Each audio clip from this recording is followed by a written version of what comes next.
did you get my response to? I did, thank you. Yeah. I talked to the CEO for that. Hey, lady.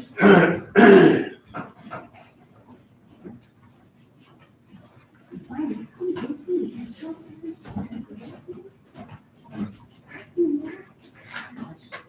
You chocolate? I did. I didn't see that good guy over there. Take that. I'm all right. I'm sorry. Yeah. That's the main municipal, she said, make the Hey, changes how in you red. doing? Good, how you doing? She said, Doing all right. She said, Doing make all the changes right. in red. Good, with my mask on? Or I'm just too old? In the back, papers, We're all take getting it, that your way. signatures on it.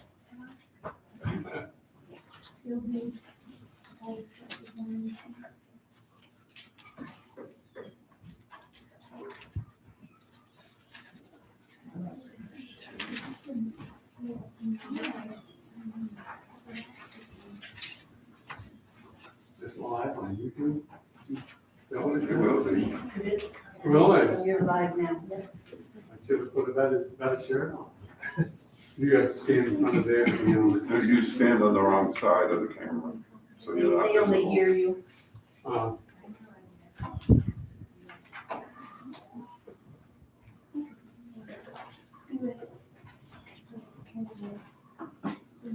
You guys visible on the camera? Yeah, unfortunately. All right, it's 4:00. We're going to call the meeting to order. Please rise and join me in the pledge of allegiance. Pledge allegiance To the flag of the United States of America and to the republic for which it stands, one nation, under God, indivisible, with liberty and justice for all. Thank you all. For anybody that has come in and has not signed in, please do so at the desk by the door, so we know that you were here. Our first item on the agenda is the assessors meeting. We have a document to review and sign. The assessors agent, Amy Dunn, has provided us with a certified ratio declaration form. And have you both seen her email regarding this matter? Yes. Yeah, you want to explain it to the public? Sorry.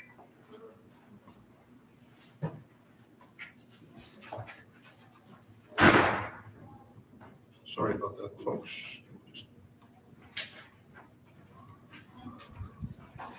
I didn't. The ratio declaration on this document from Maine Revenue Services Property Tax Division. Our assessor's agent has recommended to the select board that we choose option 2, that the municipality declares a current year certified ratio of 90%.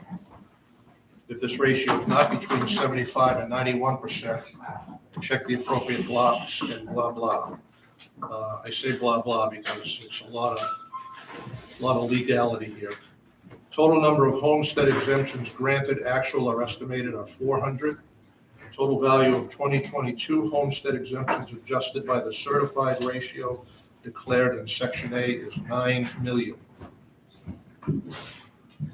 2022 property tax rate, if the commitment is not final, this would use the 2021 tax rate, which we know currently is 13.2 mils. Is there any question? No, I that's would- what it is. I would point out that one of the ramifications of this being only 90% is that on the homestead exemption, you will only get 90% instead of the 100%. So that means basically a little tax increase right there for people getting the homestead exemption. Anything else? No. All right, so the chair will entertain a motion to sign and certify this document by the select board. I just want to see the correct wording for Oh, I'm exactly what sorry. they call it. That's all right. Yeah, I'll make a I was just motion gonna put the that date on it. we sign the certified ratio declaration form regarding our property assessments. Second. We have a motion and a second to sign the document for the certified ratio declaration form. Is there any discussion? Tom, how do you vote? Yes. Linda? Yes. Chair votes yes. So if you just give us a minute to sign. 23rd. Oh, yeah, I was gonna say, why does it say 23 up here?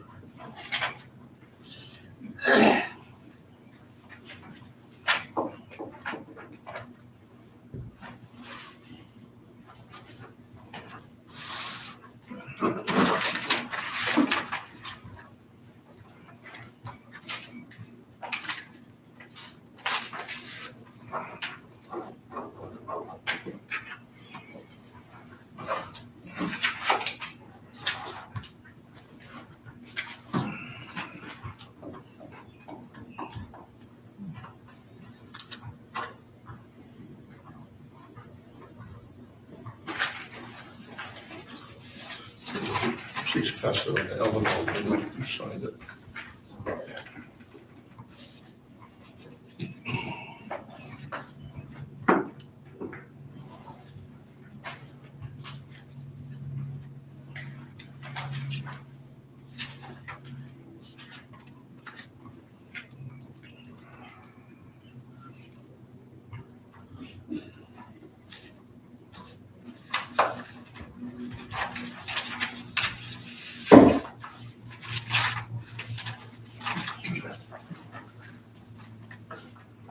I should make emails. Next item on the agenda is to approve the meeting minutes.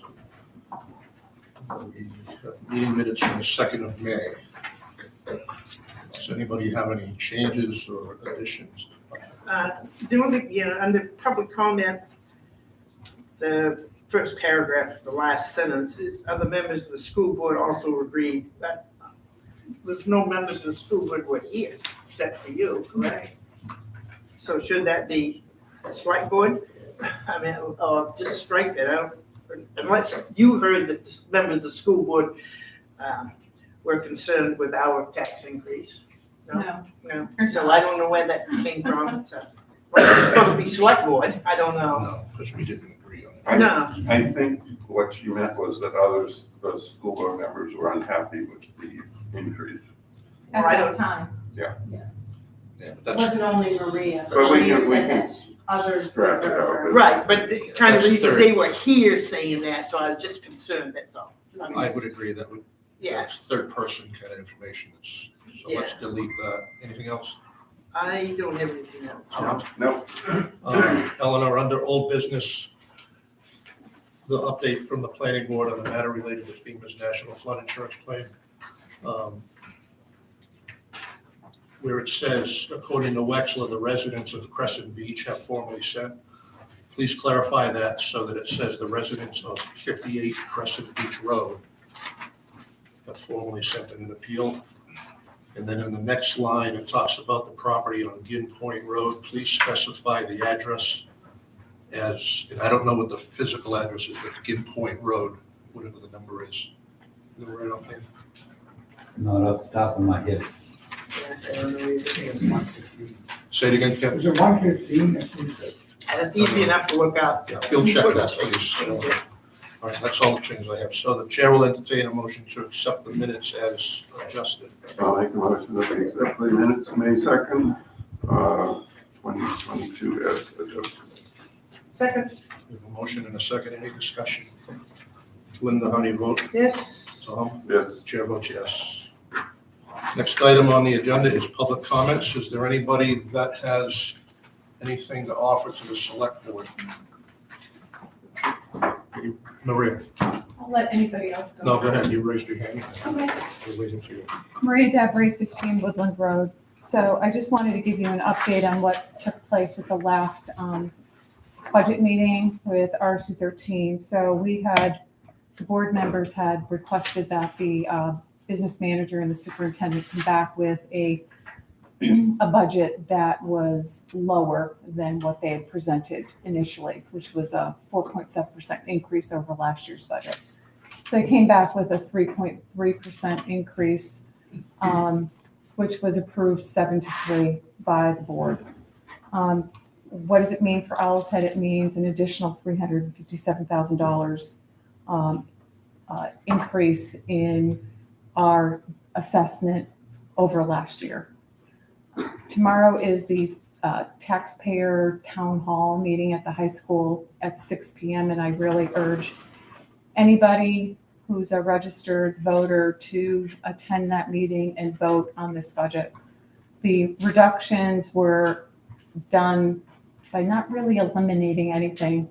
They advanced a payment to June 30th versus July 1st, so it would be in this year's budget, and they used it from their fund balance that isn't there. It's not allocated to anything specifically. It's just,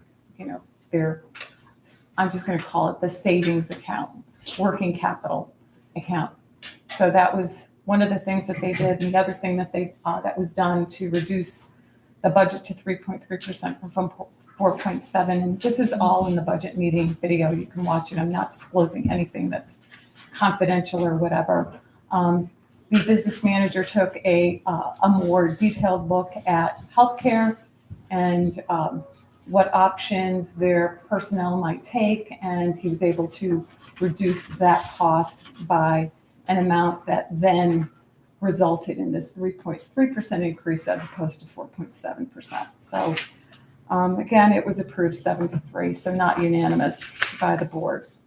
The meeting is tomorrow at 6, and then if it's approved by the taxpayers, that's what goes to the referendum on June 14th.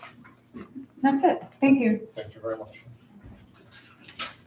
Can you just clarify for me, public comments, is that has to be related to the agenda, or is it going to be an update? Whatever you have. Okay. Just to give an update on the Placid expansion, I'm very happy to announce that we are well beyond the 75% that we needed. We were at, let's see, so I think at this point we're like at 107,000, and the purchase of the property is 130. So that's pretty exciting. And tomorrow I will present information regard to the expansion to Land for Maine's Future, LMF in Augusta. Robin White had prepared the grant, which was quite extensive. So I get to do the fun part and just go in and speak to it a bit. So we'll let you know how that works out. The two changes that have happened because of that is that LMF will not make a decision. We'll know soon if we're a finalist, but they won't make a decision until July. And we were scheduled to close in August, and the sellers have agreed to extend the closing to the beginning of September. What was the deadline for the total amount to be raised? The deadline for the total amount,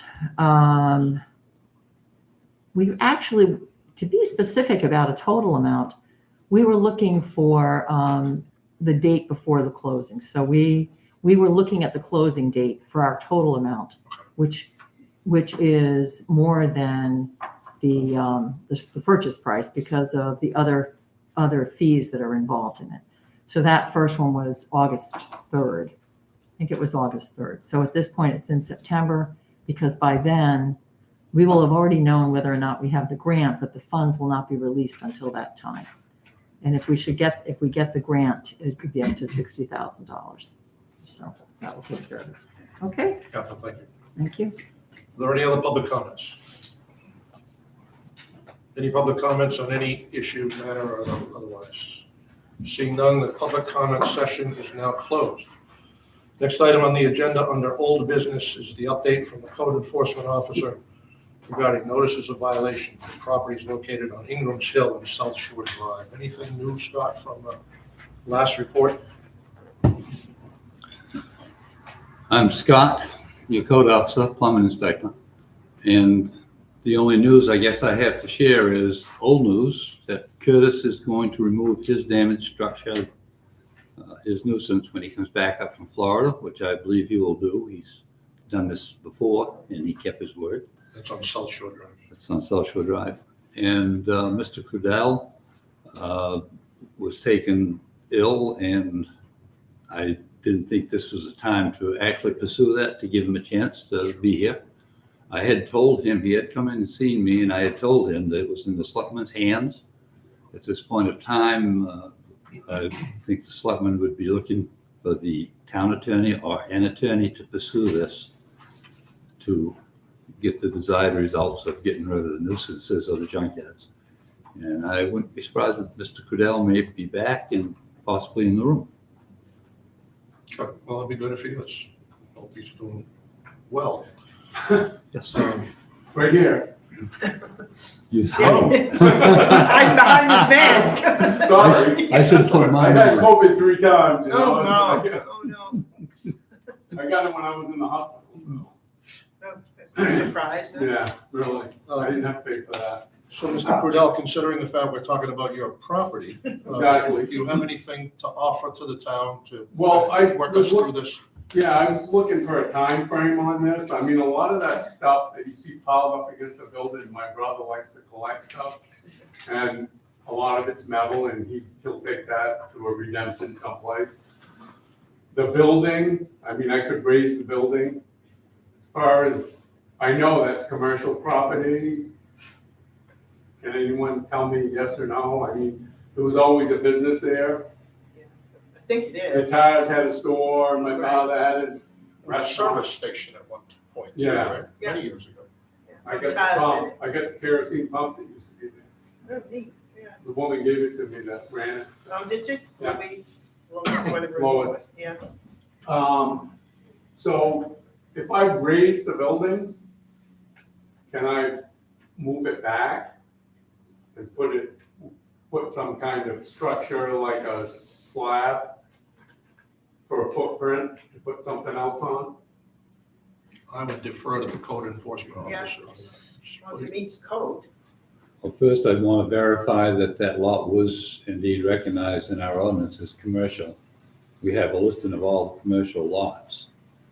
Because it could create a new circumstance if it was grandfathered and not commercial, I suppose, but there's some investigation. And once we knew what it was, then it's possible that perhaps the planning board could look at it if it's commercial and he might be able to fit into the ordinance with So- screening.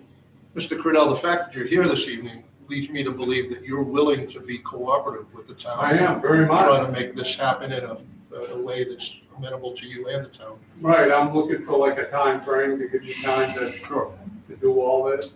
I think the select board would probably take guidance from the code enforcement officer as to what kind of timing you think he would need to accomplish all the things that he would like to do.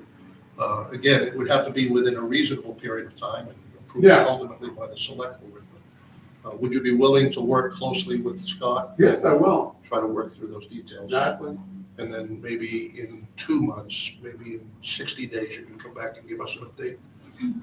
So I think it should be able to be accomplished from 30 to 60 days. Yeah. So we could look for a window there. You know, Yeah, I was looking for like a 60-day window. Sure. I don't know about the other 2 select board members, but That's fine. the fact that we're at this stage where you're talking and you're communicating, Yeah, that says a lot. And that shows intent that you plan to do and hope to do the right thing, so. So if you can come back in 2 months, Cotton, give us an update. We'll have Eleanor grab me by the collar and bring me in. She's not here right now. That's why I said it. Just the point, if he's not gonna use it commercially, putting a slab down a building doesn't make it a commercial use. It wouldn't matter whether it's commercial or not, but I think it is, but. I think it is. I mean, as far as I know, I don't know if it ever changes. No, I well, mean, if town you could lose that vote, designation, no, town could vote to change it, but yeah. it, what commercial use would you make? I mean, just storing your stuff there isn't. No, I know, but I was thinking like maybe In the future. food or something. Oh, I see. Yeah. But I'd like to get it back farther, away from the Right. road, so you got parking. Good idea. Yeah, Dick, would you identify, please, Dick, and so that we can pick you up on the Catherine, microphone? 8 North Shore Drive, that lot is commercial lot. It is. Okay, thank you. What about the water service, the little train? Is that on your property or is that? no, I don't believe so. My water comes off that connection, but that train, it belongs to the city. All right, I've always been curious about it. But, That's always been something, you know, Russell Aries always took care of that. He used to bring it in and clean it, clean it up, and then he put it back in the spring. Yeah, there's a hydrant right there, isn't there a hydrant? I think there is, yeah. all right, But that's not on my property. I think that's probably. In the right of way or It's in the right something of way. perhaps. Yeah, This will take a little bit of research because the property CAD does say it's residential. But property CADs aren't always absolute, and I believe that when he says it's commercial. Yeah, What when I we just changed don't- them all, I mean, that was still operating as a store, I think, or close to it, or your father was there, I guess. my father lived there, but then he had his restaurant there. Right, exactly. I think that was identified as commercial back then when you Dick, changed. what was your information source that you just offered? Okay. Zoning ordinance, town of Owl's Head. Yeah, That's it probably was a pretty map, close. I think, with all of them on it. But this may have got changed inadvertently by the assessor, so I'll just verify it, be sure what it is. And we can go from there. Do you have anything else to offer at this point on this matter? No, just that I'm behind. Tom, do you have any questions? Nope. Linda? No. All right, Scott, if you could stay in the hot seat for a few minutes. The next item on the agenda involves the land use permit fee. Yes. So thank you, Mr. Crudell. You're welcome to stay if you'd like, but for all the entertainment value. No, I can watch it on YouTube, right? Yeah, there you go. You gonna let me go then? If you wish. Thank you. You're dismissed. Thank you, John. Thanks a lot. Good evening. Next item on the agenda is the vote on the proposed changes to the Owl's Head building and land use permit fee schedule. The code enforcement officer presented us with a draft of his recommendations for increases in certain fees for building and land use permit fee schedule. He shared with us information from other towns, including St. George and South Thomaston and Rockport, and I think Camden is one of them. wasn't it? Yes, but Camden does it by values. So the three of us all have this document and have had it for some time. We've been putting it off pending the receipt of other information, and we have that now from the last meeting. So I personally don't see any reason why we wouldn't go ahead and make these changes, but I'll hear from the rest of the select board. No, it's been 10 years, at least, almost 12 years since it's changed, so I think it's time. The only thing I would say, let's start it July 1st, let's start of our new fiscal year, because then it can become part of the new budget, the revenue perhaps from it, they can adjust that when the budget committee goes over that portion. Makes sense to you? It does. Absolutely. And I just point out in most instances, the fee is doubling. In most instances, that's correct, yeah, and in one instance, at least, it's tripling. I mean, we're not talking about onerous amounts when you consider who's going to be paying for these fees, but, and according to Scott, at the last meeting, in fact, the last two events, we talked about this, these fees still fall into state statute in terms of covering well. costs as opposed to making profit. Yes, well below, Right. very well below. All right, and your recommendation for the next time we should increase, within what period of time, what window of time? I would think 3 to 5 years, Okay. but I don't know if it would happen that quick. It probably wouldn't happen this quick, but I got prodded to look at that closely. Sure. All right, I make a motion that we approve the new building land use permit fee schedule, Second, effective, July 1st. second. we have a motion and a second to approve the proposed building and land use permit fee schedule adjustments to begin on the 1st of July. Is there any discussion? Linda, how do you vote? Yes. Tom? Yes. Chair votes yes. Thank you, Scott. Yeah. Eleanor, would you please make sure that Bob Hirsch receives a copy of this document? Sure.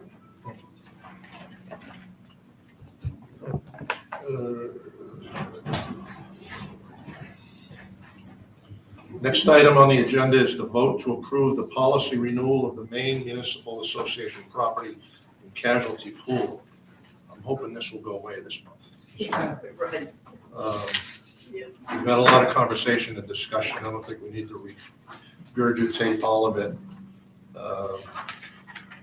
The issue here is about increasing the deductibles and reducing the cost of the overall cost of the insurance premium through Maine Municipal Association. And in one instance, changing the value of one of the fire trucks' replacement value from $299,000 to $325,000. Are there any questions on this that we haven't No, I answered yet? think we've scrutinized it enough. All right, so the chair will entertain a motion to approve the adjustments as presented essentially by Bill George, who did a lot of work on this with Pam. So moved. Second. There's a motion and a second to adjust the deductibles and values on, replacement values on one fire truck.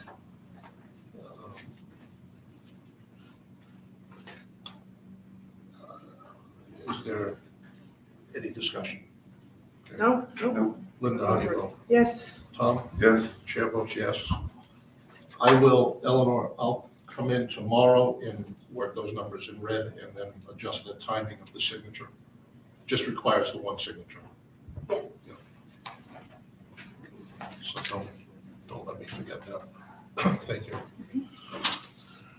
Next item on the agenda is an update on the search for an administrative assistant and deputy town clerk.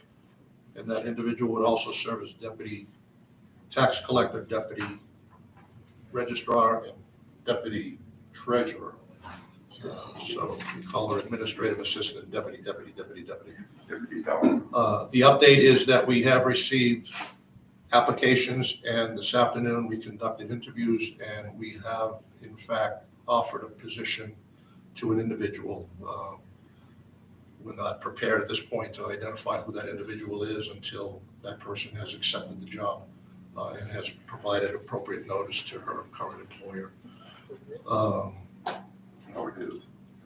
Or his, as the case may be.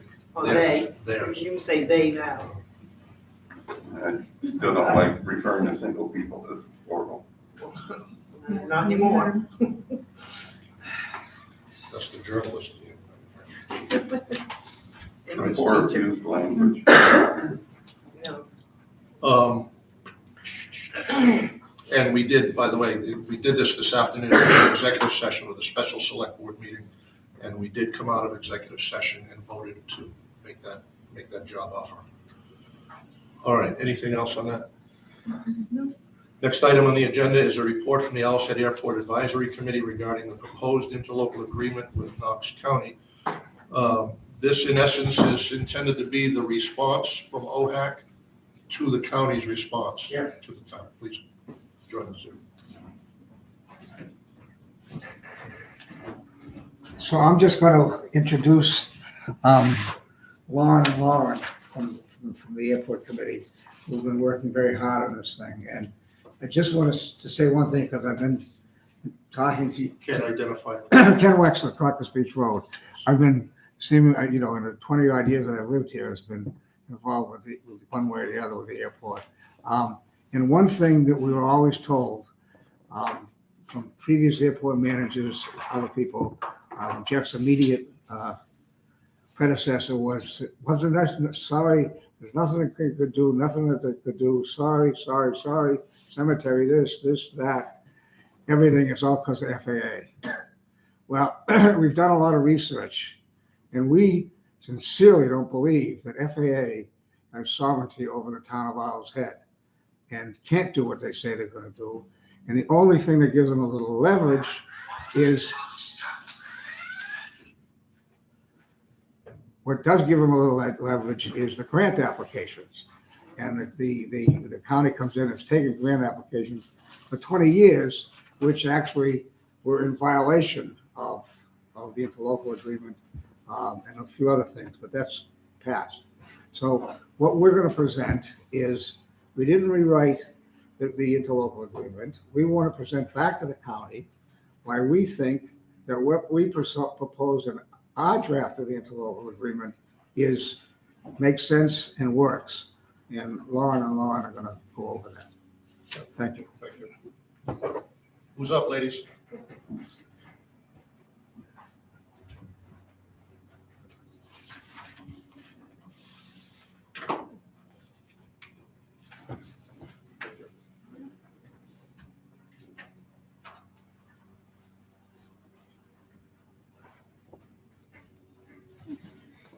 Good evening, Lauren Swartzbaum, member of OHAC and resident 123 North Shore Drive. OHAC and the ad hoc group have discussed the county's response to Owl's Head's proposed interlocal, as well as the letter from Mr. Pintelli of the FAA. There are quite a few specifics here to work around, so forgive my primarily reading from notes, but I just want to make sure I get verbiage right. Does the select board have copies of the letter from the county and Mr. Pintelli? Not necessary. It's fine. I was curious. At this particular stage. Okay. We have had it, but we don't have it in front of us tonight. So I have the quotes. Administrator Hart states in his letter that, quote, any such agreement will need to meet with the approval of the FAA before commissioners can consider granting their approval, unquote. Our feeling is that Owl's Head should never nor has ever entered into legally binding agreements with the FAA. The original interlocal was between Knox County and the town. Owl's Head residents voted down the agreement proposed by the county, as it would legally have committed a community, its people, and its land to contractual obligations that the county created for itself with the FAA. The language of the county's draft would have divested Owl's Head of its rights. On this, I'd like to share a statement from Attorney Jim Averill during the 7/14 of 2020 commissioner meeting regarding the county's proposed interlocal draft. Quote, this does basically require the town to anything that the FAA requires in order for an expansion at the airport, unquote. So while that proposal is not on the table for discussion today, it should serve to clarify intent and position of the county and informs their position on our current proposal from Owl's Head. From Mr. Pintelli's letter of the FAA, quote, the town's comments contain language not consistent with grant assurances that the county has accepted when receiving federal grants, unquote. It is important to clarify to everyone here that these are the conditions the county accepted. Owl's Head did not enter into such agreements. Under Maine municipal law, the county cannot simply supersede town laws, ordinances, land use protections, or due process. Regarding the grant assurances, these are entered into voluntarily. There are no federal mandates for the county to accept federal funding at the expense of a town and its people. A town cannot legally be beholden to a federal agency because the county voluntarily applies to receive taxpayer funding. Regarding Mr. Pintelli's comment regarding the enforcement clause in Owl's Head's proposed interlocal, with the exception of the added verbiage concerning the moratorium, this clause is presented as it was in the original interlocal.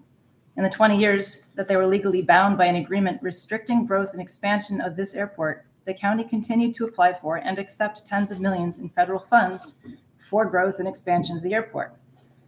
There are a few points discussed during that same commissioner meeting in July. Among those present were Nicosia Rusin of the FAA and select members, Mr. Page and Mrs. Post. We feel these comments are relevant to what we need to consider today and worth highlighting for you here.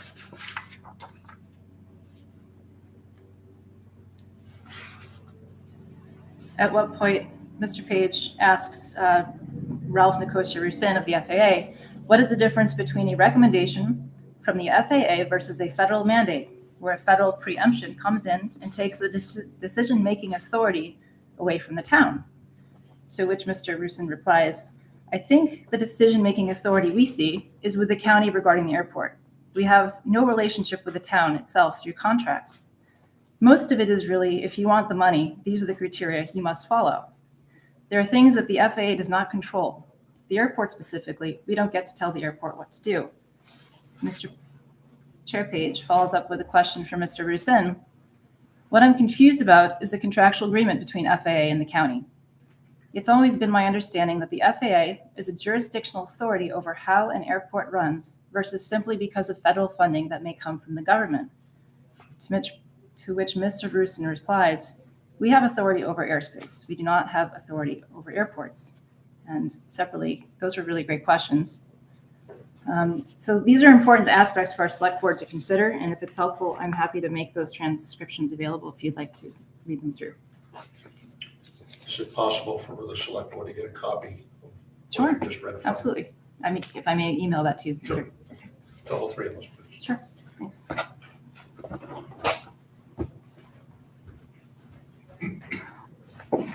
I'm Lauren Dillard, 34 North Shore Drive.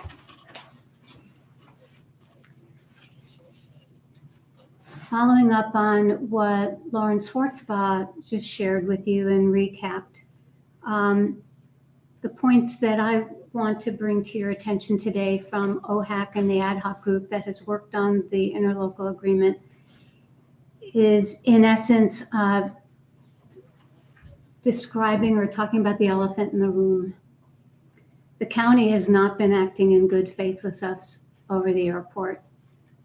And now they're in between a rock and a hard place. In 2015, the master plan for Rockland Airport was created and approved in violation of the requirements of the then current and binding interlocal agreement, 2015. Remember that the interlocal agreement at that time was titled for restricting the growth of Knox County Regional Airport. The master plan was not consistent with restricted growth. Grants have been applied for. I've read the grant dated June of 2020, which is still under the existing interlocal agreement. And funds have been received for airport improvements and expansion without a record of public hearings. The town was not aware or involved in this process. There are no minutes of public meetings leading to the preparation of this grant proposal. So the process of making this grant application was in violation of the interlocal agreement, and the projects were in violation of the town's land use rules and regulations. To a lay reader reading the application, it contains misleading responses to grant assurances, and these are different grant assurances than what was in the FAA's letter, contain misleading responses to grant assurances that on this side of the fence were intended to ensure the project's compliance and compatibility with the surrounding community, with us. So the county is using the FAA governing requirements regarding grant monies to intimidate and strong arm Owl's Head into surrendering its powers over land use, including the land use at Rockland Airport. Although the county owns the property, it does not have sovereign rule over its use and expansion. The town of Owl's Head does. So if the county insists on hiding its behavior behind FAA rules and continues to attempt to intimidate Owl's Head, then perhaps the only solution for the residents of our town is to vote to impose a moratorium. This would be a moratorium on any further airport construction or expansion until the county is ready to respect our town's sovereignty and negotiate in good faith. The catchphrase that I keep in front of me at this juncture is for the town to discuss with itself and with the county how big is too big. That concludes my remarks. Thank you. Could we get a copy of what you just read as well? You have the bullet points, which in essence are the same thing. So you're not willing to give us the copy of what you actually have just read from? No, I felt that giving you the bullet points, not being sure, because I haven't read verbatim here. So I would need to go to a transcript off of you too, like anybody else. Well, we have it anyway, because it's Yeah. been recorded. Absolutely. So, Linda or Tom, do you have any questions of either of the two ladies that? Or I have, Ken, or, you know. yeah, I just more have a than one. question. One of the things you said that they've done some things that are in violation of our zoning law. Could you be more specific as to what they were? The two main ones I am aware of Mhm. have to do with the map of the airport property and a dispute over the town's map, which contains areas that are marked resource protection, versus a map that was generated by Stantec Mhm. in preparation for the master plan, which does not contain the same delineation. And that's been a source of contention for the taxi lane project that was in this AIP 58 from 2020. That's one example. So the conclusion I'm hearing is that basically you're giving up on an interlocal agreement. Rather, you No. would like to go a different way, a moratorium. No, I think the moratorium is perceived, and again, I count on my team to be jumping in and correcting me where I don't have everything right. The moratorium is perceived as a way to get an agreement. What we're sensing right now is that we're being dismissed, and there's no genuine negotiation happening. We feel the moratorium will be an important focus for two things. One, to really establish a table conversation with the county about the real issues that the town perceives. But also, I think there's another dimension to that, which is there may be confusion in the town about what the ordinances are. Certainly, there were people on the planning board who felt that the Stantec provided map was the basis for a recent decision they made. Well, that's a point of confusion. We shouldn't continue to go forward with basic questions about how our land is zoned and what rules and regulations there are. Let's get that cleared up so we don't trip across it again or argue amongst ourselves. There's also another really powerful clause in our ordinance having to do with non-conforming commercial properties. That stands unless there were some change voted in by the town to that ordinance. And that's a very strong ordinance arguing against expansion and development of the airport. So I would not say that a moratorium is giving up on the interlocal agreement, nor is it a distraction from it.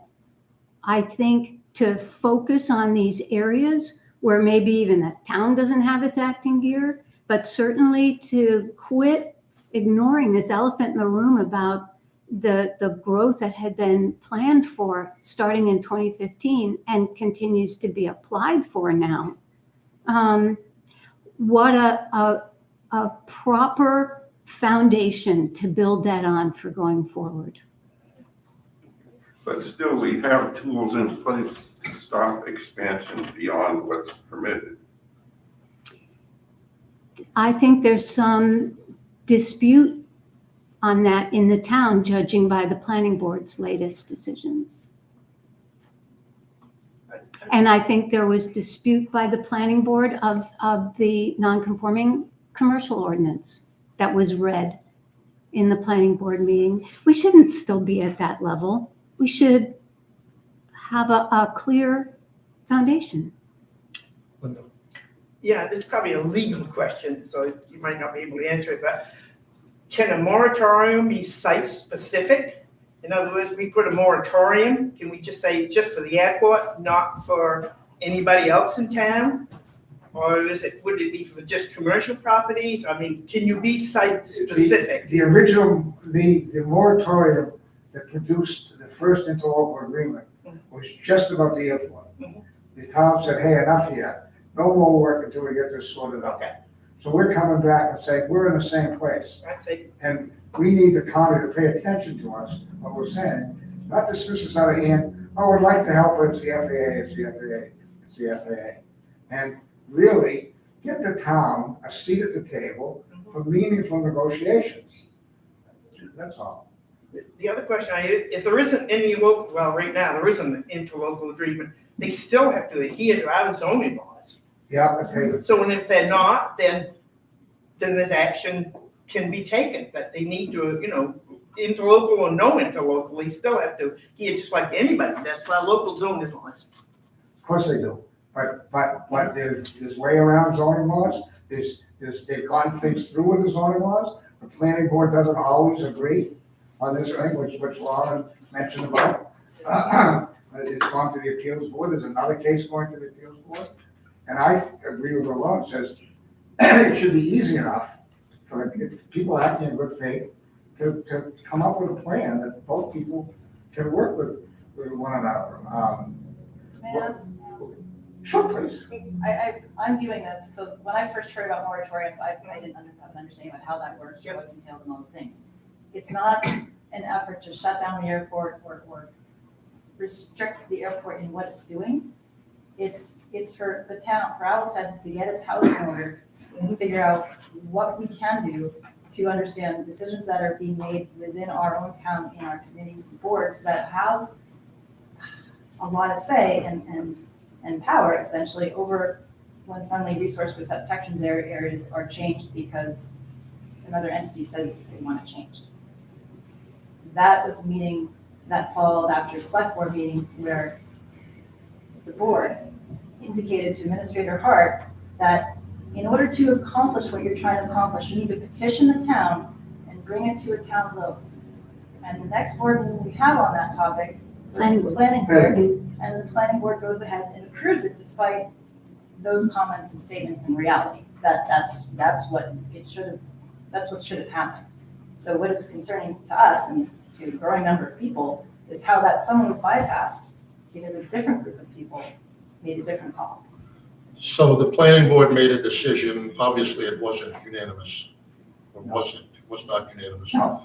But the majority ruled in this case, and they have varied opinions on that same board Absolutely. as does other boards. I mean, this board doesn't always agree 100% on 100% of the items, but I was on the planning board when the moratorium was enacted. And it was the planning board that generated the thought process to let's get this moratorium underway. As I recall, I voted against that at the time.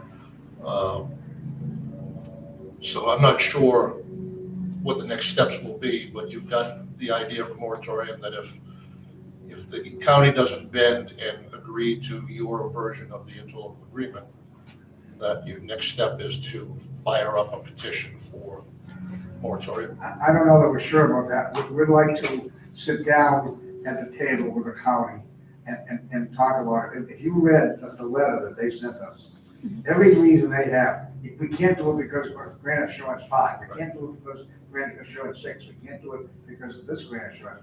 That's why we try to get a seat at the table.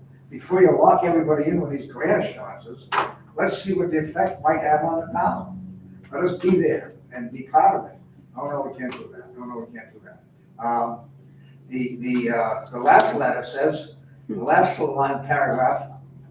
Do you have that letter? Do you have that line? Yeah. If I may quote one part of the FAA letter from Mr. Pintelli.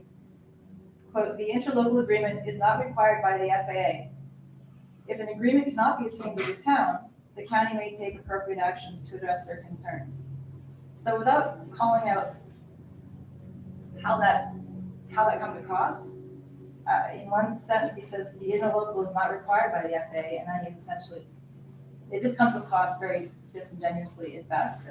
So aside from our roles here today as members of OHAC, I mean, as Owl's Head residents, I think we would like some clarity on what's being implied when the representative of a federal organization indicates something that's suggested to our county commissioners as Well, pertains to us. If I'm not mistaken, for a long time, it's been stated publicly that the county is under no obligation to enter into an interlocal agreement with the town of Hell's Head.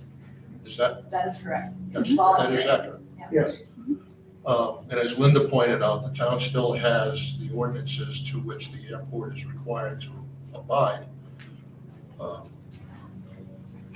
And you're saying that despite the fact that the planning board has approved permits for the things that the airport is trying to accomplish, that they're still not playing fair.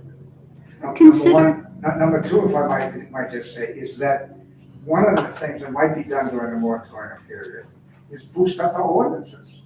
Our ordinances are lacking in certain ways. And the town, acting through the town meeting, might say, we need stronger ordinances to deal with this thing, to deal with what's going on, noise ordinances, other ordinances, ordinances, making clear what this non-conforming use is. In other words, it just seemed to us to just take a step back, stop fighting with each other, and sort it out, Mr. County. We got some basis for our side, and, and sit down with, we'd rather talk than fight. Does anybody know the legitimate length of time that a moratorium imposed by a town can last? I believe it's 180. I believe it's limited. Yes, it's 180 days, I believe. Although I think you can go back in one time for an extension. Yeah, I think the governing board can make the extension, I think. Okay. The first one is the town votes on it, and then after the 180 days, I think, whoever's So, head of the town, whether it's town manager or county commission or whatever, can extend it, I think, for maybe 90 days. I don't know the exact time frame, but there is it's spelled out. and to get ahead of any rumors that might come around from the town, we're not saying to the airport, you can't fly, you can't do this, you can't fix things, you can't do that. We're saying you can't build anything anymore. Hold on, let's take a break, stop building the hangars, stop building the runways, stop doing this, stop doing that. Let's get this figured out. So in your opinion, Ken, how would a moratorium impact projects already underway and approved? Stop. Pause. Pause. I'm not a lawyer, but that's my opinion. I know you don't. Pause. Yeah. I don't know how accurate that is. Yeah, that didn't work in Rockport. They tried to, go back and say you can't do it because we passed something and make it right. Well, obviously, it's not my town, but nobody's trying to stop the Penobscot Island Air thing, it's just about done. And the Crew Motel over here is just about done, okay? But there's still 33 hangars, they're trying to build, and 2 or 3 more hangars, and who knows what on Granite Lane. So there's a lot of stuff at the door. But if I understand correctly, those have been approved. No. They have not. No, So what is the project currently that was approved and is currently under appeal? 8 and 15, 23 hangars, but it's been appealed. They've approved 23 hangars? Yes. The planning board The did. planning board did, in spite of the fact that the person who made the motion said, I understand that only the town can change the shoreline zoning now. Oh, well, yeah, that's got to do with that, but, Well, I thought the person, whoever's gonna build a hangar has to apply for a permit. How can the airport apply for a permit for Joe Blow 2 years from now to build a hangar?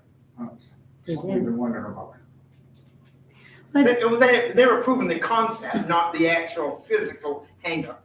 With all respect, those hangars are on the drawings. I know, but there's not one, John Smith isn't gonna build, his name isn't on that hangar. They're the ones. I that have to thought get they the were only permit. seeking approval for the access to where the hangar would be located. no, They- The road or Actually, whatever. they have that already. They went ahead and built a taxiway, and that's the access. That's there, you can take a nice walk on it, okay? To where the hangars are going, it's all been leveled and graded. Now, the individual owners under state come in and build a hangar themselves. I understand that. But I'm not sure how the permit process is gonna work. Are they gonna come in and get their own permit? Are there gonna be 23 different permits? there's a lot of questions about it. That's not what's holding this up.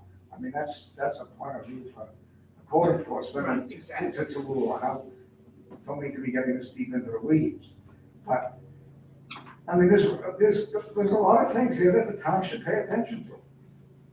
It's pretty important. Sorry, that's a question. You mentioned someone at the, on the planning board introduced their vote, the motion with prefacing with, I understand that this must be taken to a town vote for this, but then they go ahead and vote for. So this is what I'm saying, like, I feel like our town has to get their house in order. So there's an acknowledgement made that a petition must be brought to the town must vote on this, for this ordinance to be changed, and then a decision is made to let it go and do its thing anyway. That should be concerning to well, all of us, but definitely to our town leadership. And then secondly, I feel that there's a bigger picture that's being missed here. So help me, because you're on the board, and I'm trying to fast learn. When the applications were made from the airport for the hangar project, which included the taxiway expansion and the apron, it was presented together. The planning board, correct me, denied it, but they denied it as it was presented. So then the airport came to them with the taxiway separate from the hangars. This is what we want to do. So planning At board the planning sees, board's request. okay. I'm a peripheral right now up to this point. So we presented them to them that way, so then we approve it, because as far as they see, there's nothing wrong with the taxiway. And then when the hangars come up, okay, well, now you're up against the buffer for protected areas, so they denied that request. And so now does that not look strange to anybody else? It's a mystery to me why the county spent months and months and months with an attorney, with Stantec, spending a lot of money trying to get because they knew that the map was wrong, or it needed to be changed, but they had nothing that was wrong. That was like, that's what George Bush saying about the guy who attacked Iraq, he meant to say Russian. Somebody beside me heard that. Say that again, please. Maybe It's not. on I think you're getting them mixed up, Ken. I think It's on, it's on. He said Iraq instead of Ukraine. He said Iraq instead of Ukraine, Bush. He said, I don't want to go down a political road, I'll lose everything here. I'll talk to you offline about that. At any rate, I'm sorry, at any rate,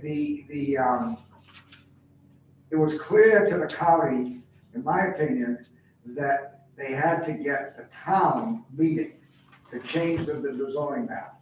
And they came, at one point, we were in a long 3-hour discussion, and Russ said to Andrew Hart, let's stop this, let's go before the selectmen and see if we can stop driving ourselves crazy here.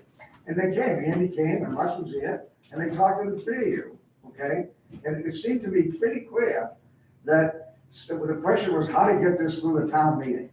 And then the next thing we know, the county files for 8 hangars, and then they try to file for 15 more, while that one was still under consideration. You know, why they pushed that through, I'm not sure. So that's what we're saying. We need to get our act in order here. I have a whole problem with the idea of expansion. To me, expansion means going beyond the current boundaries of the airport. Everyone else seems to say expansion is adding hangars on the property they already have. May I respond?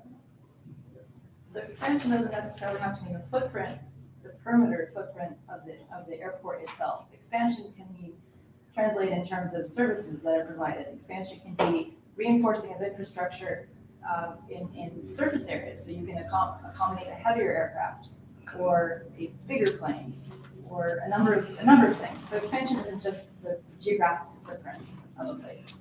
We've been told constantly that they can't accommodate heavier aircraft, that it tears up the runways. When you further reinforce that, which there's extensive amount of work that Stantec has done to do that as the runway ends, and then you can do that. So it may have been true before the runway was reinforced, but that's changed. Also, expansion can be interpreted as an increase in the intensity of activity. That's expanding the activity and usage at the airport. Doesn't it get rather nebulous? No, it's very measurable. So we're a town of 1,500 people, 30 times that number come in and out of the airport every year. Okay, is that all right? How about 50 times our population size in and out on our roads? We have been working with Jeremy and finding data. How many aircraft takeoffs and landings are there every hour in August? You can measure that. And then okay, so if every 7 minutes is okay, is every 4 minutes okay? I mean, we can measure this stuff. It doesn't have to be just a feeling. And that would form the grounds for having a real conversation about, yeah, it might be the same airport. Although I'm not sure if the county buys the property on Brenner Lane, do they have to keep it outside the fence? Without an interlocal agreement, do they have to keep it outside the fence? So are you suggesting that there might be some regulation at some point that limits the amount of airplanes that can take off within a given hour, within a given week, within a given month? It would be establishing a target that the county would work with. So for example, they wouldn't bring in another operator who's going to be flying X number of planes with passenger loads of so much per. It would help them shape the facilities they offer, which would shape the services and shape the impact of the activity at the airport on day-to-day life in a residential community. Linda, do you have any further questions? Yeah, I find it hard to say, okay, you can't have increased usage when there's 1 million people more coming down US Route 1 or 95 into this state, which is a good thing in some people's minds because they're renting a house for $1,000 a day or something. I just don't see how you can say, okay, there's been 10 airplanes landed today. That's it. So No more. I don't think it's possible. I think we all need to read our own ordinance about what is allowed in terms of any increase in size or activity of a non-conforming commercial property. And that's on the books. Maybe at the end of the moratorium, the citizens want to remove that, but on the books right now, it's no increase in activity. Any further questions? No. Isn't that wild? Yeah. Laura, if you please relinquish your seat, and the airport manager had his hand up and I think wants to offer something. Jeremy Shaw, 14 Gigi's Place, airport manager. I hear these things. It's frustrating for me because I know my job and I know I deal with these people. I don't mean these people like these guys, but the FAA, the county, our legal team, all that. It's hard because there's what people feel that things should be, and then there are what things actually are. We talk about expansion, and Lauren and Ken talk about we don't want expansion. We don't need more hangars. The interlocal agreement was violated when the airport is expanding.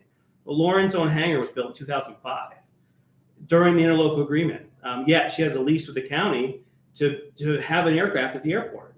2005, and we're talking about the same thing. It's rules for thee, but not for me. And I hate to bring that up in the last election, but really what it boils down to is, the airport has done everything with a permit from the town of Velstead. The airport doesn't just start doing things. We follow the ordinances. When we went to the planning board the last time, we just asked the planning board to look at the boundaries of where the resource protection zone, and most of that was outside of the resource protection area. We went to the ordinance review committee and said, hey, let's define this. Let's show where the boundary, let's tie this to a geographical point on the earth so we can say where these hangars are. So if we have to do something or it can't go there, then we won't do that. So phase 1 of the taxi lane addressed that area, that issue. So the filter soils and stuff like that were all in that area where they thought that there was a resource protection. Hangar phase 2, really, there's no encroaching. That area has already been developed for these hangars. The earthwork has been done. The grades have been set. Anyway, I'm not going to get into that. The airport is playing by the rules. We understand there was an appeal filed almost 30 days ago. But the airport has not received any notification of that appeal, does not have a record of that appeal. We cannot fight that appeal. The town ordinances, as written, gives 35-day where the zoning board of appeal needs to act on that. So I had a discussion with the code enforcement officer today, and he goes, well, the timer starts when I give you the appeal, and I haven't given the appeal to the zoning board of appeals yet. So there's just a lot of things going on, and from my seat, I get really frustrated because we're really trying to do a good job, and we're trying to do things the right way. We go to the appropriate, we spend a lot of time and a lot of legal money going to these meetings, and we just present our case. That's all we do. And then we wait, we present our case to the next meeting, and the next meeting, and the next meeting. As you know, these hangars started in July of 2020, is now May of 2022. So that's all I have to say, but we appreciate working with the town. We love working with the town. We have lots of good things planned with the community. We have good things coming in the next couple of months, and I can't wait to share that with the town. So thank you. Any questions for Jeremy? No. Tom? No. Thank you, Jeremy. All right, Ken, does your group have anything further to add? No, nothing more at this point. Can I just a quick, Apparently you do. No. is that okay with you, Mr. Please. Page? Yep. Just since I'm not going to go down the personal attack rabbit hole opened up by Mr. Shaw, but yes, I do have, my husband and I have a hangar at the Flying Club. I'm not against hangars. I'm against strongholding a town, so you change ordinances so that it acquiesces to a broader picture. It's not the hangars that we're attacking or trying to shut down. It's how things are done. So do a thing properly according to municipal laws and town protections and due process. And there's really no reason to have a problem. So, thank you. Thank you. Ken? No. All right, thank you all for the participation. Next item on the agenda is an update on the acquisition of legal services to deal with the FEMA matter.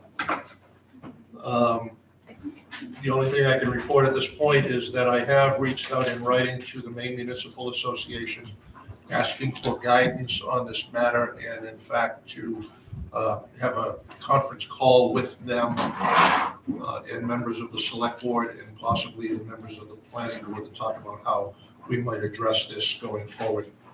I don't have any additional information from MMA on the matter. Well, George, mention just one thing on this Sure. subject. So, I didn't want to do this in public comments because I know you were talking about it, but, good that you're talking to MMA. It's a good route to go. At least it'll give you some assurances, because based on some of the things I've heard and what FEMA is going to do or not going to do, I repeat what I said a month ago. We need an attorney. Reason I'm here for 1 minute is that on June 2nd, Thursday, FEMA is having, in their mind, a very big CAVs, inspection that come to the town. And they need Community assistance visit. Visit. For the record, what Yes. the CAV is. Yes, they got a lot of terms. But this is, they want to get a tour and see the wetlands. And Jim Devery has volunteered to be the representative of the town, of the Conservation Commission, to take them around. They made it clear that they're not going to go onto anybody's property.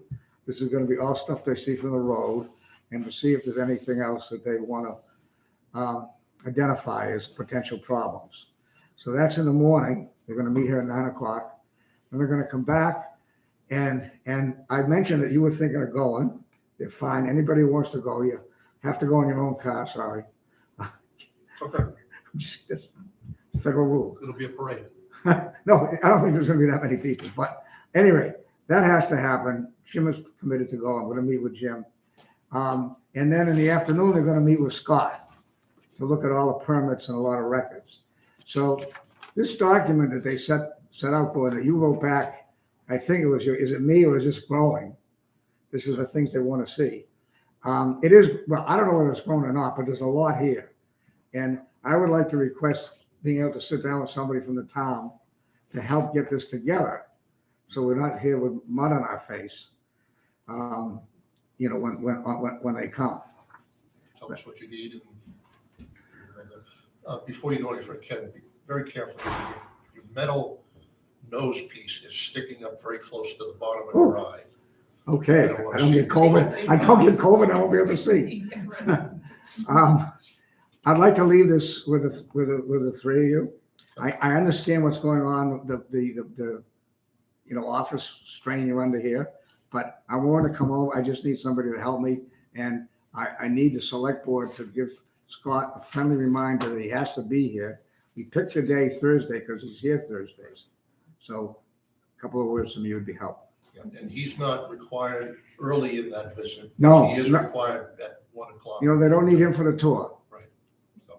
So make the tour last as long as you can. It should work. I think we can do this and get this behind us. When you first were speaking about, you said that you wanted to visit wetlands.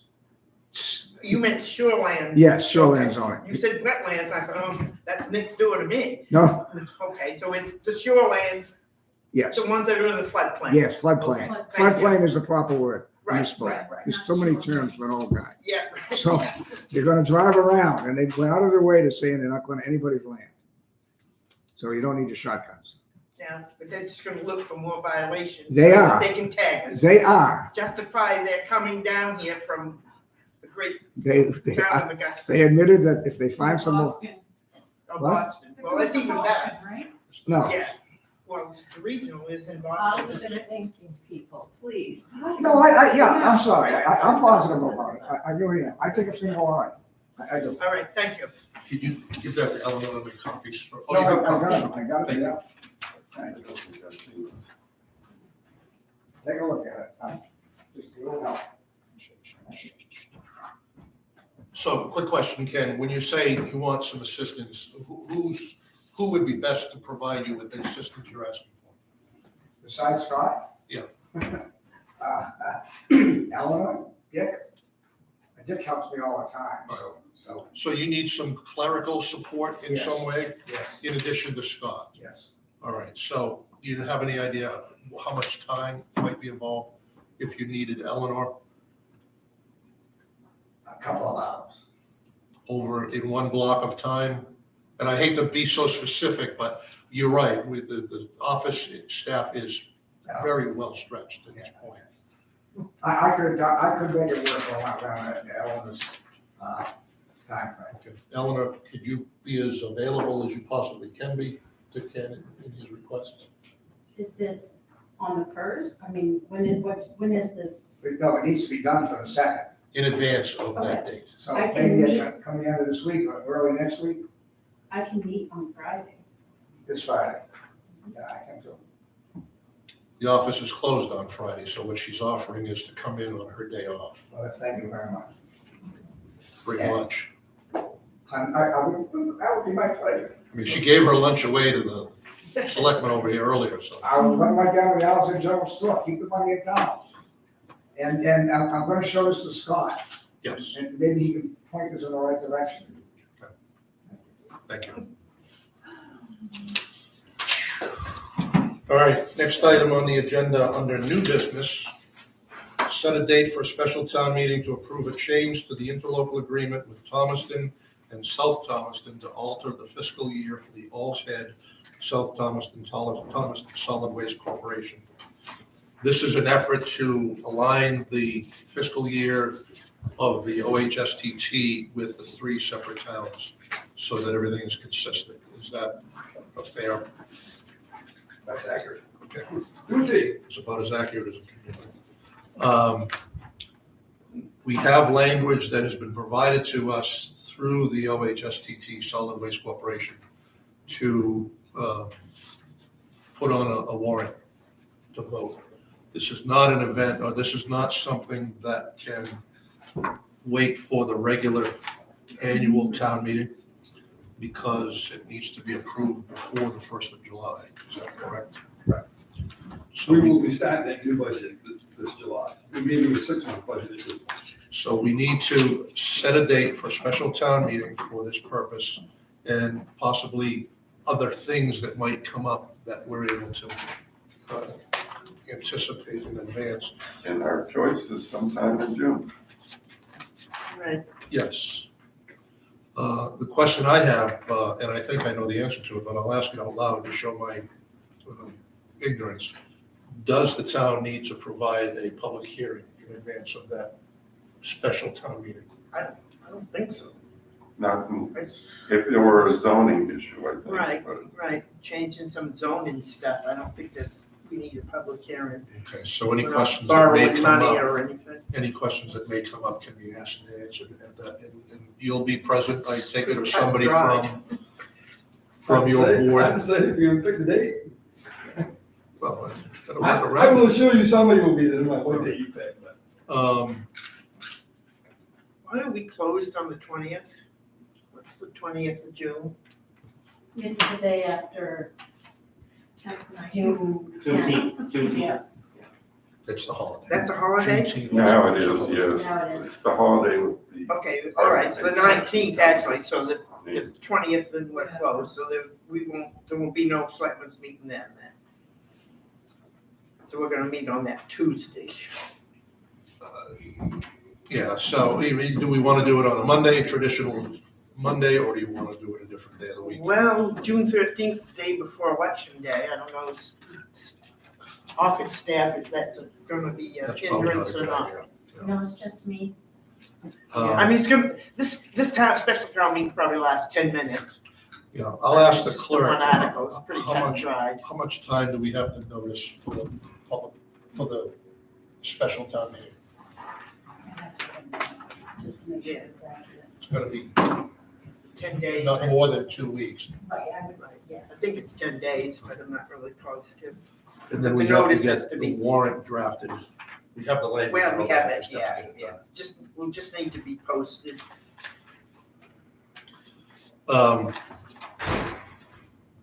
The 6th. We could do it the 6th, the day of our next meeting. I can't imagine it's gonna be a room full of people. I would expect it would be. No, but if you're suggesting we do it immediately following the select board Right. meeting, we never know if this meeting is gonna end at 6 or 5 or 3:15. Well, we can 4:50. pause it anyway and come back. It's nothing that says. Yeah, we can, if So we you're need to. suggesting we would hold that special town meeting up here? I can't imagine there's gonna be a large. I can't imagine either. That'll be 14 days. If we do it on the 6th, then we.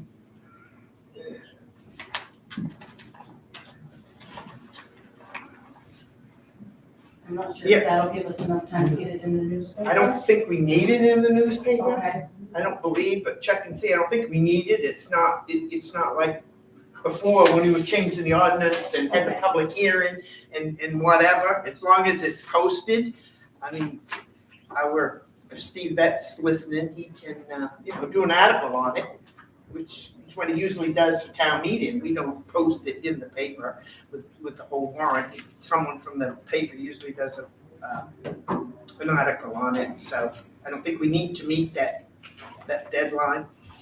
If you couldn't meet that deadline. Well, I understand what you mean about recessing the select board meeting Right. to begin, but we're gonna need a moderator. We have to go Right. through all of that to get prepared. I'd be far more comfortable doing it on the 13th rather than the 6th. Fine. I mean, unless there's a major objection to the 13th. I Well, understand trying other to than that's the day combine before the things, election, so that's, since the planning board also has a meeting that night. but wait a minute, you're right. We just talked about election day is the 14th. I'm right. sorry. Yeah, planning board also has a meeting on that night. It doesn't have to be a Monday. No. No, in but fact, the 13th they do. but they, No, but yeah, the special town meeting does not have to be on a Monday. right. How about the week of the 13th? Yeah. Midweek, Thursday night, Thursday? the 16th. Eleanor, Sounds good. does that work for you? I mean, that gives you enough time to recover from the election in terms of Yes. documentation and everything else? Yeah, I would need the 15th to do all that. Yeah. Okay, so the 16th, is that consensus? Fine with me. what time? 6? I think 6 o'clock is appropriate. Does your board meet that night? 16th? That's the third Thursday. No, it would be the 4th. We're starting the betting pool on how long the meeting will last. 10 minutes. All right, so What if we don't get 3 people to vote for the moderator? Oh, I guess we could We vote. with, well, we have to line up a moderator, somebody who's absolutely, Right. available and willing. So before we talk about that, let's talk about the date. Do we need to vote on the date, or can we We just should. go ahead and set it? well, I think we should make. All right, we I'll should go. entertain a motion to set a special town meeting on the 16th of June at 6 PM. Second. No, I'm asking for a motion, I didn't make the Oh, motion. well, you sounded like you did. I make a motion that we set the special town meeting for June 16th at 6 PM.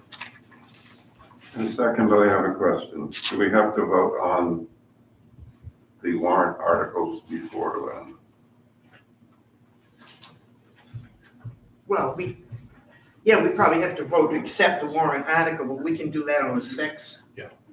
And that gives us enough time for notification? Yeah, it just has to be posted. And I don't think it's a 2-week, I don't think it's a 2-week posting for special meeting.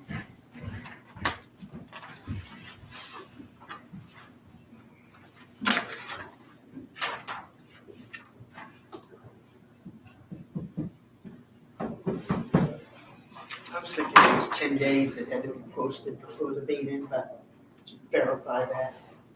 Well, Otherwise, we can just come in at some point in time. I would offer that we could do a very brief and quick special select board meeting. Okay. approve If we the need language. to, yeah, if we need to.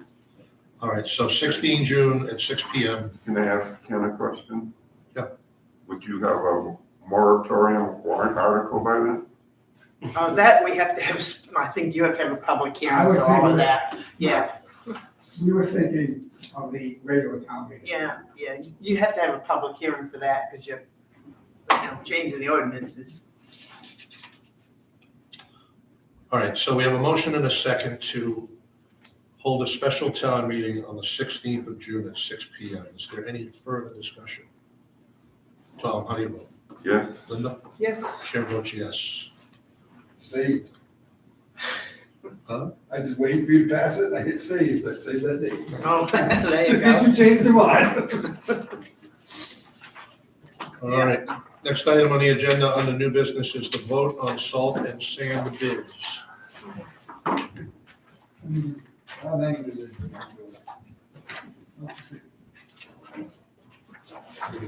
I'm doing good, how are you? Oh, sure. So let's do sand first.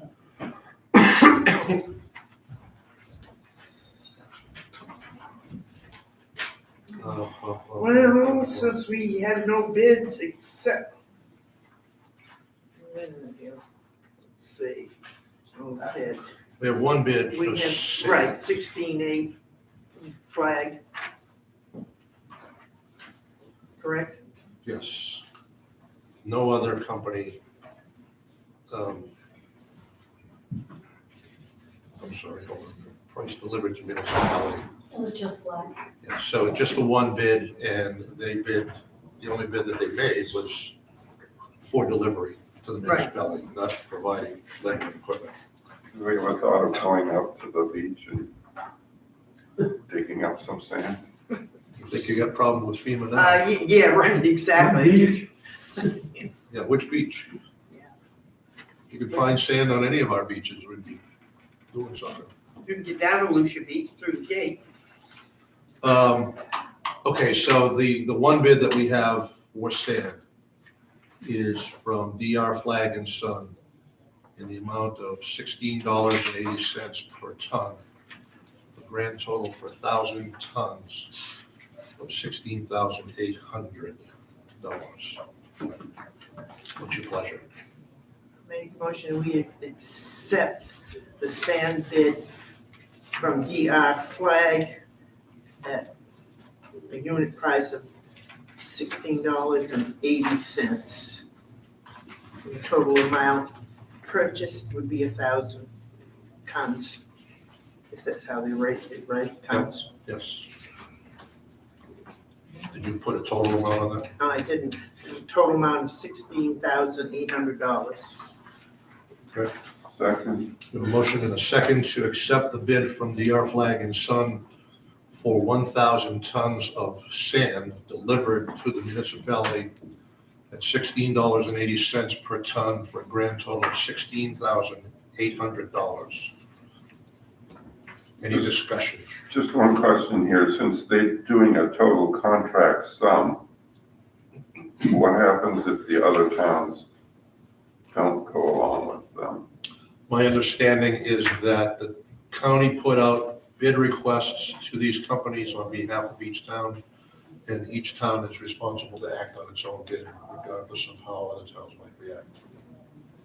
Okay, so they're willing to accept us if everyone else says no to them. I think that's the way it's been done traditionally. And they were only offering it to 1, 2, 3, 4, 5, 6, 7, 8, 9 towns anyway. All right, any further discussion? Tom, how do you vote? Yes? Linda? Yes. Chair votes yes. You get that, Eleanor? Yes. Thank you. All right, next. Judith. Now we'll deal with the road salt bid results. Let me just do what you guys are probably doing, is try to find Owl's Head.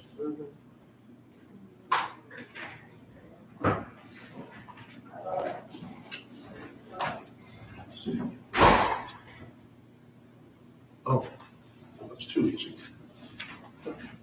Is there more than one page? Copy? No. Sorry. No, just the, all right, so we have 6 businesses have bid on this. The lowest bid for salt in the amount of 500 tons is Morton Salt. Price loaded at, price delivered to municipality. That's the way we usually do it, as opposed to Right. loaded at the bidder's site. So the lowest bid, with 3 bids from Eastern Salt Company, Morton Salt, and New England Salt.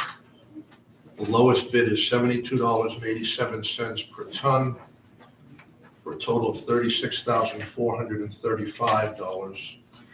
The next lowest is $81.65 per ton, and the third lowest is $97.90 per ton. I'm surprised they're not tagging on a surcharge because of the price of diesel now, that's $6 plus a gallon. What we don't know is whether or not that surcharge option is included in the contract. Right. You know, Eleanor? I do not. So. I'd like to think this far in advance that they are taking that into consideration. Well, it says the bid price shall be firm, if I'm reading the right one. What page you on? I'm on page 10, I'm not sure which, no, that's Eastern Salt, Morton Salt.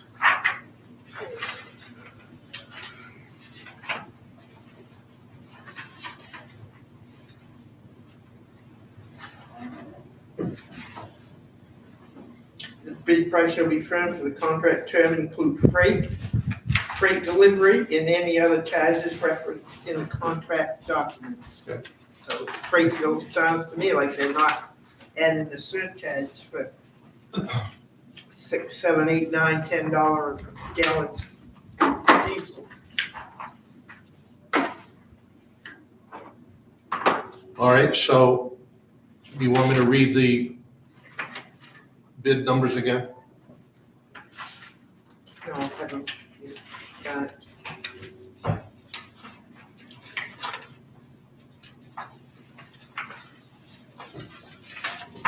So what's your pleasure?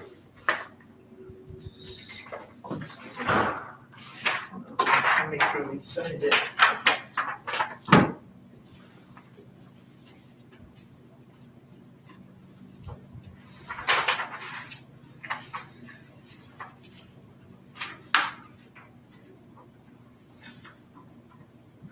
cheapest one.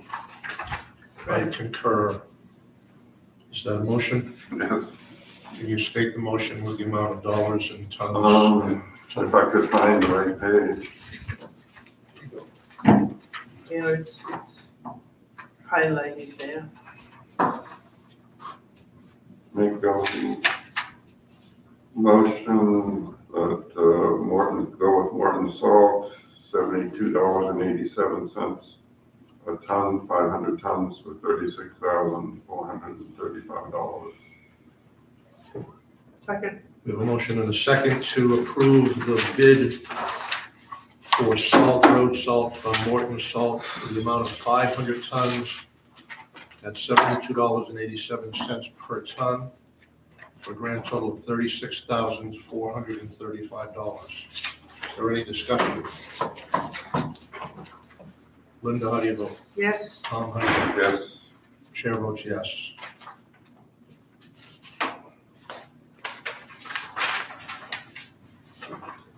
Eleanor, so I don't confuse all the documents and paperwork, may I come in tomorrow to sign these? Yes. As opposed to tonight? Here's the highlighted version you gave me. These are the two individuals.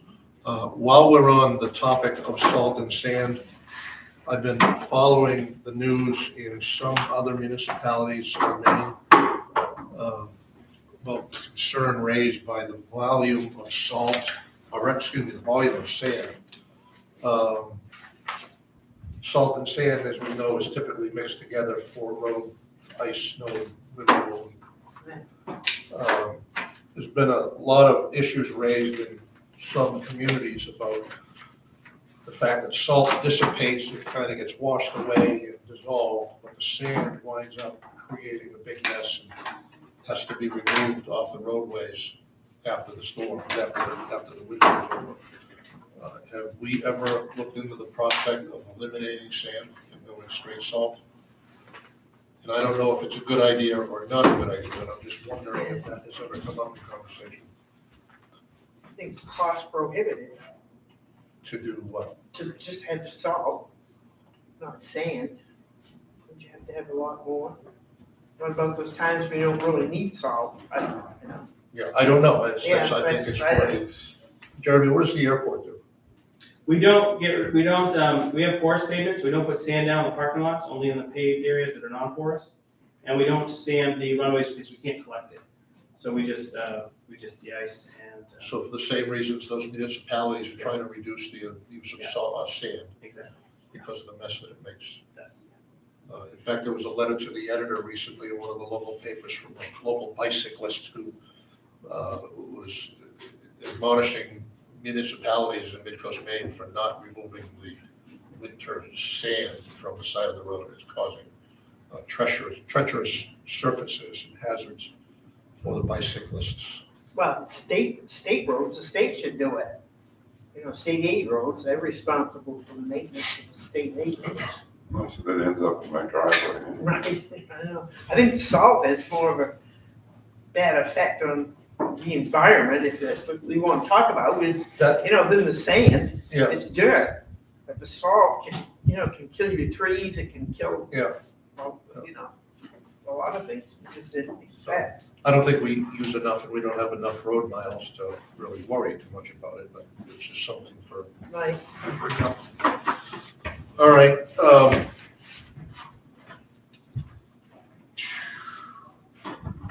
So we're all set on that, yes, Eleanor? Yes. We have two adjustments to the agenda. One is to sign the RSU 13 warrant and notice of elections. Where is that document, Eleanor? In your folder. In my folder, here it is. Don't we usually have 7 copies of it? I don't know. I don't think the school one we do. I don't know. The town meeting one we do. She did give me 7, but she said only 1 needed to be signed. Who's she? Jennifer Crosby. Okay, not Maria. No. And what's Jennifer Crosby's claim to fame? Jennifer Colby. Colby. Okay, so she's just a name individuals. She must work for the superintendent or whatever. All right, I so think she's a citizen that works for them. it's very much like we asked Yeah, Frank. right, to right. post. Yeah. I don't think it matters. All right, so I have this document. It appears to be signed by a majority of the members of the school board, none of whose names I can read. And it needs to be countersigned by a majority of the municipal officers of Owl's Head. So, would somebody make a motion, please, to approve the warrant and notice of elections calling regional school unit number 13 budget validation referendum and the town of Owl's Head regional school unit budget validation referendum warrant and notice of election? I guess if we don't pass this, they would just not count any negative votes on it, so I guess we should do it. It wouldn't matter because all the other towns would outvote us anyway, so. We actually have two, what is that one? We actually have two copies here of the same thing for signature. So, Well, one has to be posted, I believe. probably. Yeah. So, did somebody, I'll read that again, and then if somebody would so move it, Yeah, all because right. you don't have the language, but Right. this is a warrant, and I need a motion for a warrant and notice of election calling regional school unit number 13 budget validation referendum and Town of Owl's Head regional school unit budget validation referendum warrant and notice of election. So moved. I'll second it. Validation is kind of a weird Well, thing. you- I I'm mean, it just reading what it says. should be approval, if it's not. All right, we have a- Validating the warrant, I guess. We have a motion and a second to approve the warrant and notice of election calling regional school unit number 13 budget validation referendum and the town of Owl's Head regional school unit budget validation referendum warrant and notice of election. Is there any discussion?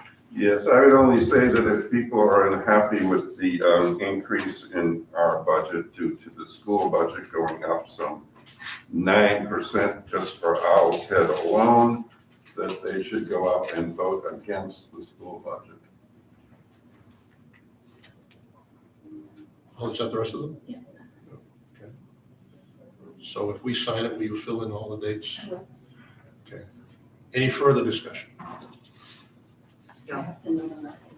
Tom, how do you vote? Yes. Linda? Yes. Chair votes yes. And we have 7 multiples.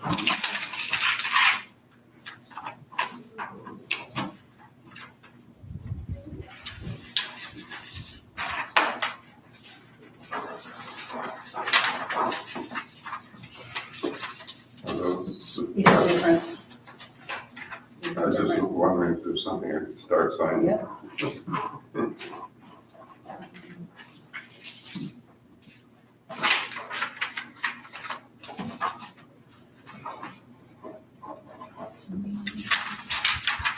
You probably can't read my signature either. We voted to do it, so we've done it. It's official.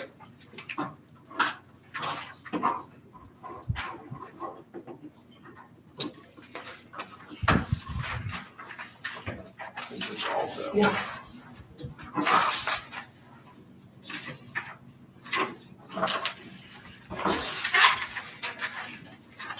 Tomorrow's. Yeah.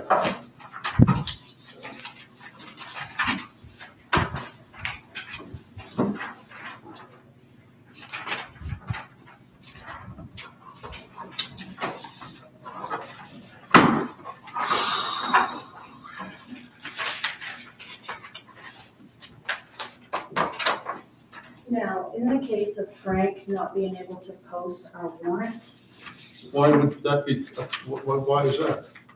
we just had surgery. Did you know that? Yeah. Not I think it's officially. surgery. Well, I don't know. I read it somewhere. That's the one. I think someone sent an email about it. Have we been officially notified that the fire chief is out of service? Doesn't matter. Anybody can post it. Okay, that Anybody was can my post it. question. Right. Yeah. Doesn't have to be Frank. We only did Okay. it you know, that's the way it's been done for 20 years, because he was available to go around and, Okay, you know, so post it. anyone, Anyone. Pam wasn't sure if it was, Yeah. I don't think you can because you're signing them. Right. Um, Yeah. I think everybody maybe else did. Steve could do it, or my Yeah. I husband could signed do that one it. too early before we voted on Let it. me look over here. That's the next item. Which one is this? How'd you get that? I don't know, it was I've in got a the file in horizon front and of me. everything, so. I mean, it's already addressed like we addressed it to Frank, to Jennifer Coley, a resident of Regional. Jennifer's the one that brought them to us. Right, but that's the way we address Right, our I warrants, would- and so they've already done it, so I don't, Correct. you know, there's nowhere in here for us to address it to I'm not- anybody. I still have one for the elections that I have to get done, that Frank would do. I'm not referring to just to this, I'm referring to the one that I have to post for the elections. No, but seriously, I knew Frank had discussed at some point, some time ago, that he was likely gonna be going in for surgery, but I'm not officially aware that, He had double hip replacement. And installed, you have any idea why he didn't notify the select board? I have no idea.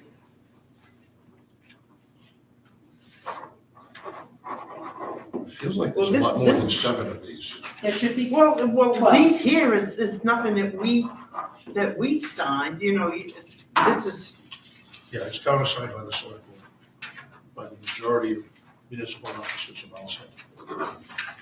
there was 2 separate warrants from the school. well, that's not the one I have in my hand. is There's what 2 I'm saying. separate. That's why there's more than I thought. Right, well, this one here just gets, What you is know, the two where separate? it's gonna be posted, the date, the time, the location of posting. Is one we approve the budget and one we don't approve the No, if you budget? don't want to approve the budget, you need to be at tomorrow's meeting. No, Well, and vote, all the teachers go to that, so that's useless. I've tried that in the past. But it wouldn't be if we had everybody go. right, we've been doing this for years and years and years. It's- Until they vote it down, and then just bring it back like the next time, until they're Right. gonna. You know, 20 years ago, it got voted down, they changed not one cent in it and brought it back. But at least if we get people to vote, then we can take it to somebody and try to get us, you know, the subsidy. At this point right now, we can't take it to anybody for the subsidy. At least if people vote, we would have numbers to take. That's Well, we done. don't have anybody that represents just Alvin. And they're not gonna, Well, this was the recommendation brought on by Peter Horn. yeah, That's done.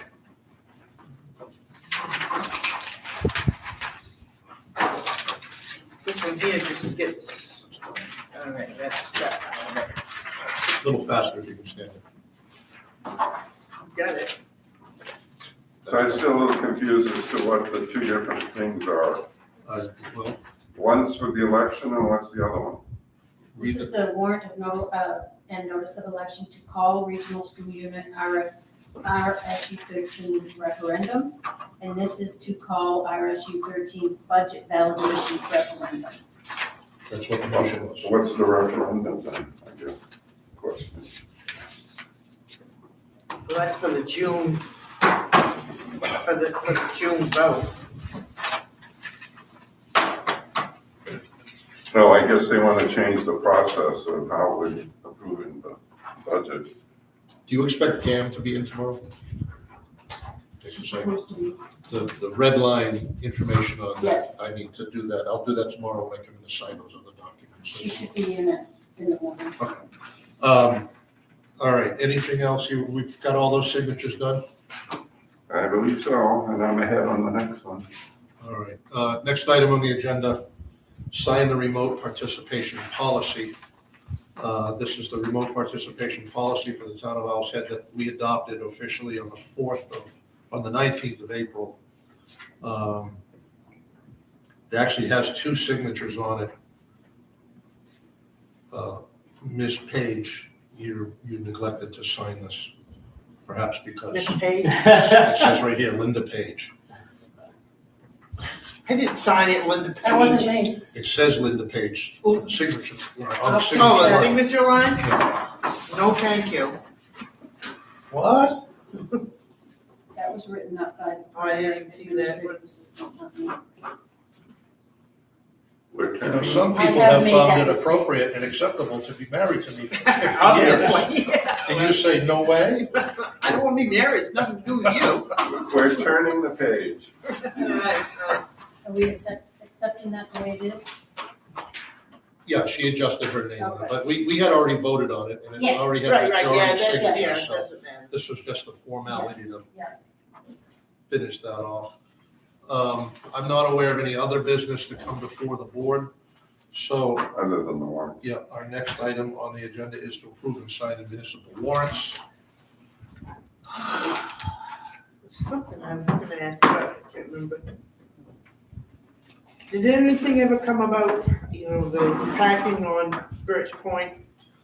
They should open that gate, the weather has been so good, that's the reason everybody was packed there, because the gate was closed, they Don't walked all the wait way till down. After Memorial Day. Well, yeah, but when it's 80 degrees out in a sunshiny day, I'm thinking maybe the state park people could, take that into consideration, especially on weekends.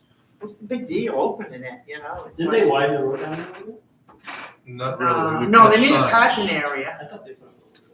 We put up signs. Yeah, put up but signs and people there was a parking Bumping area. into the signs with their fenders, trying to get in the line. Right, It's intentionally not on the agenda to discuss tonight because by the time I learned about it was going on, I got a phone call while I was in Florida. right. I spoke to the individuals who were complaining, and I told them that we would look into it, work on it, but I didn't put it on the agenda because. it just- Memorial Day's next weekend, so if they Yeah. open it then. 'cause the Yeah, weather's they been weren't so good. concerned about that particular event, knowing that Memorial Day is coming. Right, Some of those changes are gonna be taken care of. should be open anyway. It's ridiculous to close it off. Alright.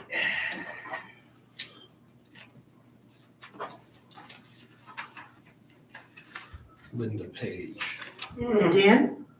no, Oh. reminiscing. I made that Yeah, mistake. right. Yeah, reminiscent. Forget it. It's never Golden Post. Was once. I think it has. It was once, yeah. It happens. Mhm. Spell check. Well, it was spelled right. It's pretty easy to spell post and page. It's, I don't think there are any Lindas in my family. There is now. yeah, right. Honey, Yeah. Oh, I get it.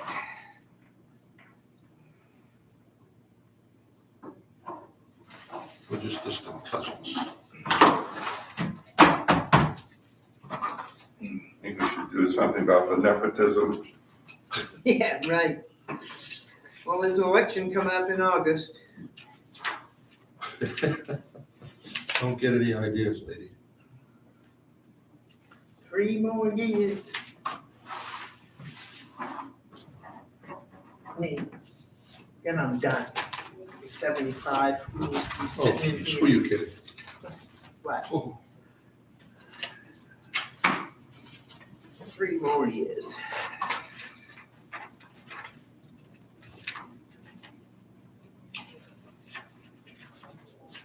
I think my plans are to be almost 80. You what? My plans were to almost go to 80, but I wanted to do 3 more years after this 3 years. This 3 years would get me to 76, so then it'd be 79.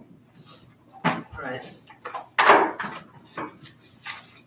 We'll see, depends on how much more beating we can Does this take. go at the top or the side? I can't remember now. It doesn't matter. I'll put it in the side.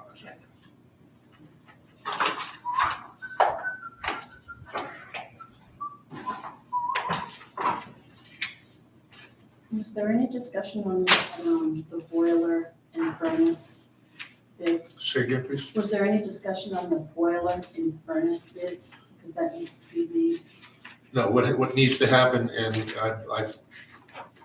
I'm doing the best I can with it, but we need to create an RFP, a request for proposal. Yeah. And Send it out. we haven't done that yet, so that we can Okay. actually send it out, because we're looking at, do we want to go gas or do we want to stick with oil? But it is on my list, and it's something that we need to move on. Yeah, it's in the Yes. folder, so I just was wondering. As the season continues to warm up, that's the best time to do that work. but we gotta get it bidded and then approved. It's likely that we will use ARPA funds for it.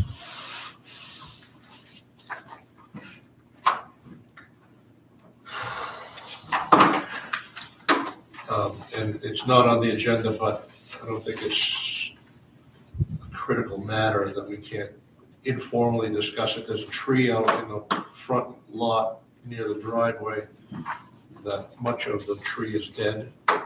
We've discussed that before. Yeah, Maria Devery brought it up back in the fall.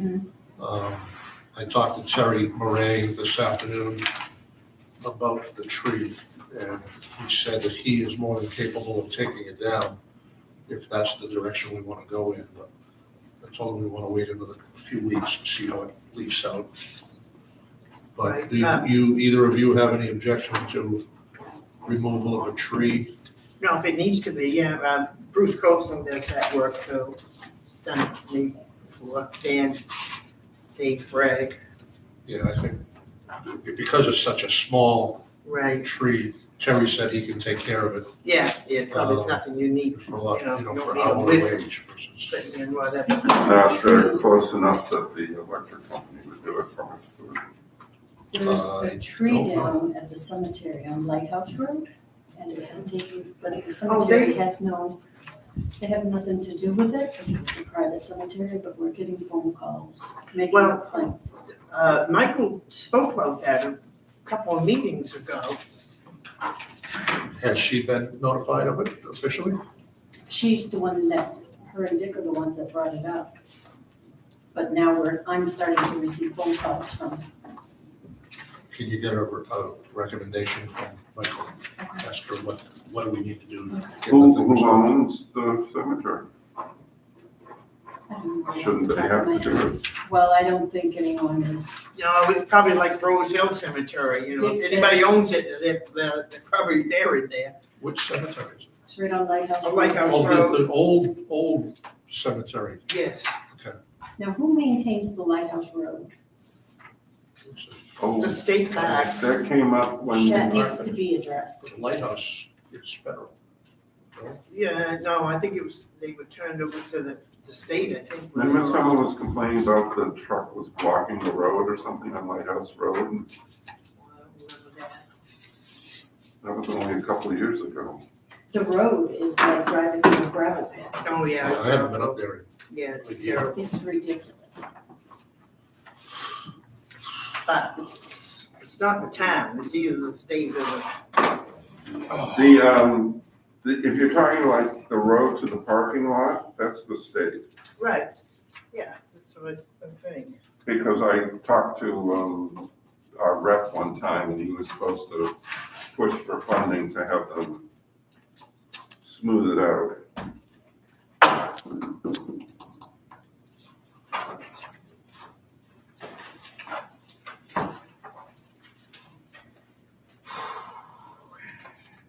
A lot of them today, what's going on? It's because last time there wasn't so many. She doubled up this time. Well, it's been A week 3 later- weeks, too. A week later than usual. Right. Well, that's true. Mr. Page, as opposed to Mr. Post, you didn't sign one of them. Which one didn't sign, Mr. Post or Mr. Page? Neither. I got. Well, it's the same warrant. One is the initial one, and then one is the final one. So as long as the final one should be the one that really, takes center stage. Is there a meeting downstairs or just people yakking somewhere? Guess I could guess. That's, yeah, Oh, in his I thought, office. I thought it was, no, man, doing what I'm doing is just Terry's truck.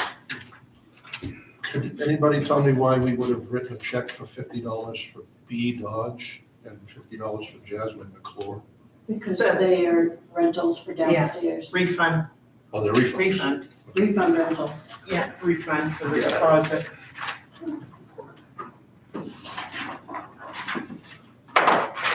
All right, Chair will, I'll make a motion, we approve sign the warrants as approved. Second. We have a motion and a second to approve the warrants as presented and signed. Any discussion? Linda, how do you vote? Yes. Tom? Yes, Chair votes yes. Chair will entertain a motion to adjourn. Make a motion to adjourn. I guess we better, this, the whole table's moving. I don't know what's going on here. I hear noises. All in favor? Say aye. I, Aye. Eleanor, thank you.